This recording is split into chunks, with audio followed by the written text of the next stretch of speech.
বাংলাদেশের সদ্য সমাপ্ত নির্বাচন নিয়ে উপস্থাপিত সব অভিযোগের স্বচ্ছ ও বিশ্বাসযোগ্য সমাধানের আহ্বান জানিয়েছে যুক্তরাজ্য।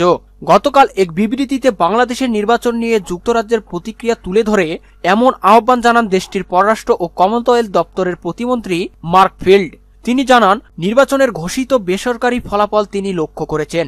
এশিয়া ও প্রশান্ত মহাসাগরীয় অঞ্চল বিষয়ক প্রতিমন্ত্রী মার্ক ফিল্ড বলেন, নির্বাচন ঘিরে গ্রেপ্তার এবং বাধা প্রদানের বিশ্বাসযোগ্য ঘটনাগুলোর পাশাপাশি এসব ঘটনা যে বিরোধী দলগুলোর নির্বাচনী প্রচারকে সীমিত করেছে অথবা প্রচারণা থেকে বিরত রেখেছে সেসব বিষয়ে তিনি অবগত।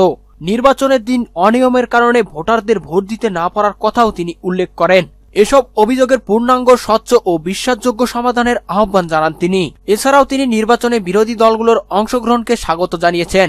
যুক্তরাজ্যের পররাষ্ট্র দপ্তরের ওয়েবসাইটে প্রকাশিত এই বিবৃতিতে মার্কফিল্ড নির্বাচনী প্রচারকালে ঘটে যাওয়া ভয়ভীতি প্রদর্শন এবং সংঘাতের ঘটনাগুলোর নিন্দা জানান। নির্বাচনের দিন প্রাণহানির ঘটনায় গভীর উদ্বেগ প্রকাশ করেছেন তিনি। সেই সঙ্গে প্রিয়জন হারানো পরিবার ও স্বজনদের প্রতি সমবেদনা জানিয়েছেন এই ব্রিটিশ প্রতিমন্ত্রী। যে কোনো কার্যকর গণতন্ত্রের জন্য অবাধ, সুষ্ঠু, নিরপেক্ষ ও অংশগ্রহণমূলক নির্বাচন অপরিহার্য। নিজেদের বিরোধগুলো নিরসনে সরকার ও বিরোধী দলগুলোর একসঙ্গে কাজ করা এবং বাংলাদেশের মানুষের স্বার্থ বিবেচনায় সামনে এগিয়ে যাওয়ার পথ খোঁজা জরুরি বলে মন্তব্য করেন তিনি। বিবৃতিতে তিনি আরও বলেন, বাংলাদেশের সঙ্গে যুক্তরাজ্যের গুরুত্বপূর্ণ অংশীদারত্ব রয়েছে। উল্লেখযোগ্য সংখ্যক বাংলাদেশী জনগোষ্ঠী যুক্তরাজ্যে বসবাস করছে। অধিকতর স্থিতিশীল, সমৃদ্ধ ও গণতান্ত্রিক ভবিষ্যতের প্রতি বাংলাদেশের মানুষের যে আকাঙ্ক্ষা, তাতে যুক্তরাজ্য অব্যাহতভাবে সমর্থন দিয়ে যাবে।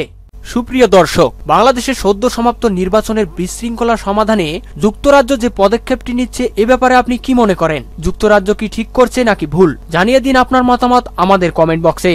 সেই সঙ্গে ভিডিওটি ভালো লাগলে একটি লাইক দিয়ে আপনার বন্ধুদের সঙ্গে শেয়ার করবেন। এছাড়াও বাংলাদেশের রাজনীতি সহ দেশ বিদেশের নিত্য নতুন নিউজ আপডেট পেতে আমাদের চ্যানেলটি এখনই সাবস্ক্রাইব করুন।